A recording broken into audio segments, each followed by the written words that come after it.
Hello, everyone. I'm Rebecca Weber. This is your AMAC podcast, Better for America.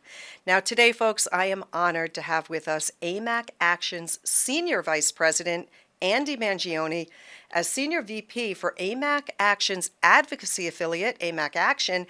Andy leads outreach activity across the country, and he represents the interests of AMAC membership in Washington, D.C., and in the state legislatures. He charts the policy course for AMAC Action and the execution of our legislative strategies. He also represents AMAC as a national spokesman, appearing on Fox Business News, Newsmax TV, NTD Television, and the syndicated Mike Gallagher program on the Salem Radio Network. If you're not listening and tuning in to Mike Gallagher, listeners, you ought to do that because his show is great. Now, Andy's leadership is so highly effective, and I'm real honored to have him here with us representing AMAC and for being on this show. Andy Mangione, thank you so much for joining us today. My pleasure, Rebecca. Thank you. Andy, we have so much that we could talk about here. We could go on for hours, and the reason why we do this show is to bring people on who are better for America, which you certainly are, and to share with our AMACers listening all that AMAC Action is doing. The AMAC Action Advocacy Mid-Year Report was released, and it is clear, boy, that you guys are working so hard. I mean, the capabilities within AMAC Action have expanded as well. And you are now able to host candidate forums for high-profile races and Senate campaigns like never before. What does this mean for the future of AMAC Action? And for all of our AMACers listening, what do you predict will happen next? Rebecca, I think as we expand our capabilities as an advocacy outfit and the affiliate of AMAC, I think the more we connect our members to their members of Congress, the more we connect them to the issues that they deem are important, the issues that concern them, the more involved they'll be in the process. And this is whole scale. You had mentioned a Senate candidate forum that we were able to do. If you look back to the pandemic of 2020, we had to get real competent with doing virtual events real fast. And we did 55 of them back in 2020 because we couldn't do anything in person. We really honed our skills. And just back in June, we were able to hold a high-profile United States Senate campaign for our members in Arizona, where we had 700 AMAC members throughout that state tuned in for that candidate forum. Now, to put this in perspective, Rebecca, those candidates would have had to knock on thousands of doors to reach 700 people. And the forum went off without a hitch, and the feedback from our members was excellent. And we're very excited about doing more of these. You know, I'm so proud of our AMAC members. We're over 2 million members, and we've got hundreds of thousands of AMAC members that are involved in the fight on both the local level and the federal level, involved in helping AMAC create and form policy. And so if you could list out the 4 or 5 top issues that you've been supremely focused on in 2022, all of those who are listening, I'm sure, are interested. Well, Rebecca, we wouldn't be an advocacy outfit were it not for AMAC members. We coordinate the activity and they do the heavy lifting. They've been very involved in hospital price transparency in the states. They've been very involved in election integrity on a federal and a local level in the states as well as in Washington, D.C. We go to them for guidance on specific issues like retirement and tax issues. We're looking at them, the Inflation Reduction Act that I know we're going to talk about further on in the podcast. They were very involved in, and they're not afraid to tell us their opinions and kind of chart the course for where we have to be on those issues. So we turn to them time and time again. They respond. Just to put it in perspective, we did 40 calls to action in all of 2021.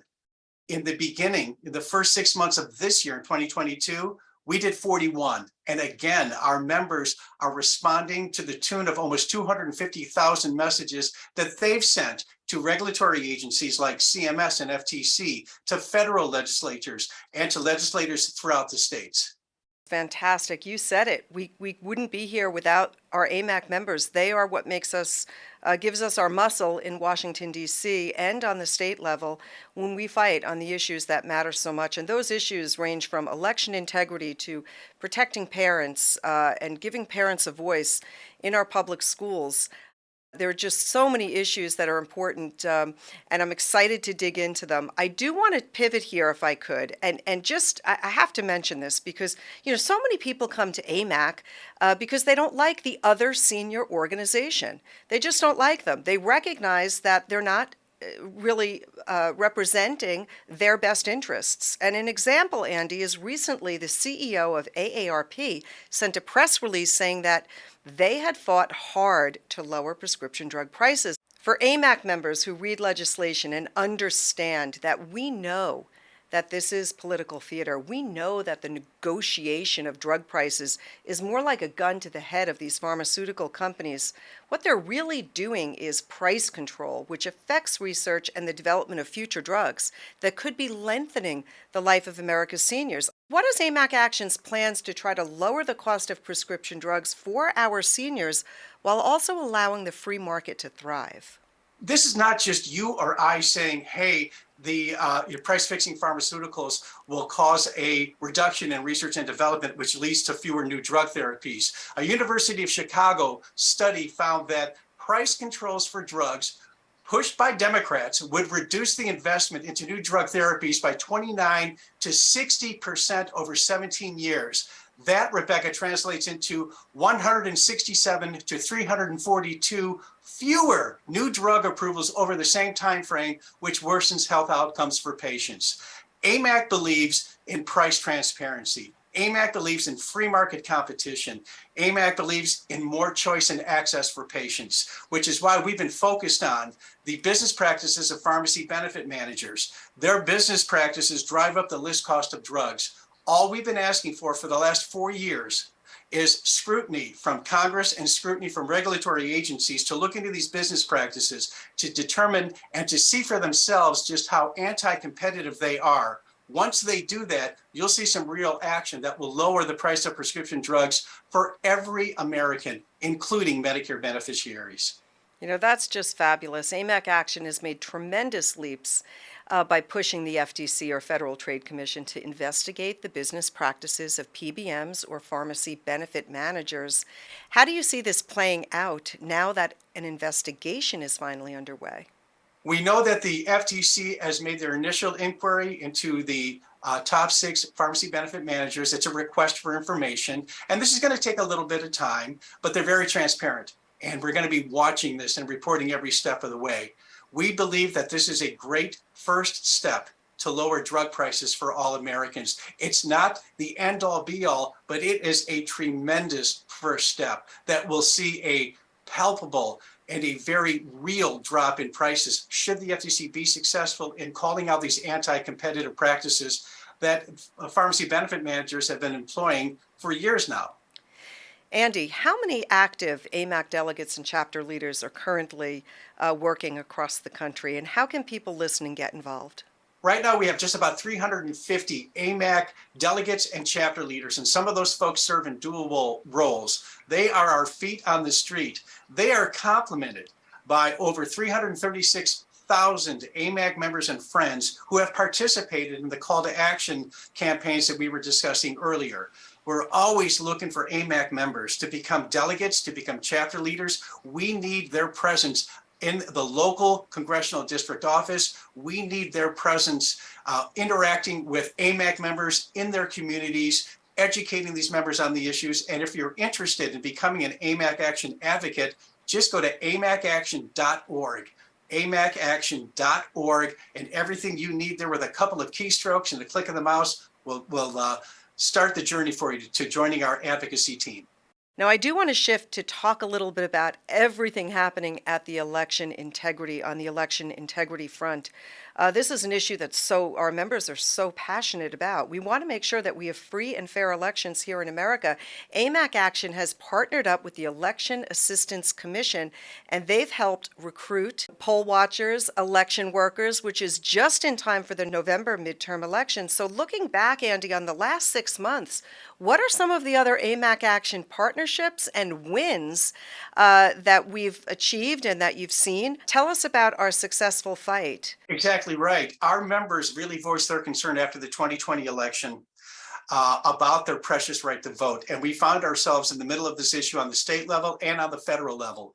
Well, we partnered with the Election Assistance Commission. We're working specifically with a commissioner that was a Donald Trump appointee to raise awareness for our members to become more involved in the election process. They kept asking us right after 2020, what can I do to get involved? Well, here's what you can do to get involved. We recognized National Poll Worker Recruitment Day in January. We just recognized, again, in partnership with the EAC, Help America Vote Day in August. We've had successful recruitment efforts sending AMAC members to become poll watchers and election workers. In Virginia, almost 700 AMAC members stepped up. In New Hampshire, almost 80 AMAC members have stepped up to work the polls throughout that state. In Texas, in Harris County specifically, about 70 AMAC members stepped up to work the primary election and the runoff election and are poised to work in the midterm election. We are recruiting AMAC members to become poll workers throughout the country by raising awareness. We've created a nice button and a nice graphic on the amac.us website that they can click on that makes it very easy for them to find their jurisdiction, to find out information about what the job entails, how much they get paid, and what training is involved. And this was all facilitated through our partnership with the Election Assistance Commission. That is just music to my ears. This is really great. It's one thing to talk about what we want to do. It's a whole other thing to actually execute and take action. And that is exactly what AMAC Action is doing. And Andy, before I let you run today, because I know you're getting back to work, you got a lot going on, I just want to leave our listeners with a little message of hope. What do you see happening in November? And I do pray that people get to the polls and they know their candidate and they're looking at all of the issues. What kind of hope can you leave our listeners? I'm prayerful that we can reverse some of the terrible legislation that we've seen. Well, Rebecca, we're conservatives. We have faith in God. And our faith in God gives us that hope. And I share that hope with you.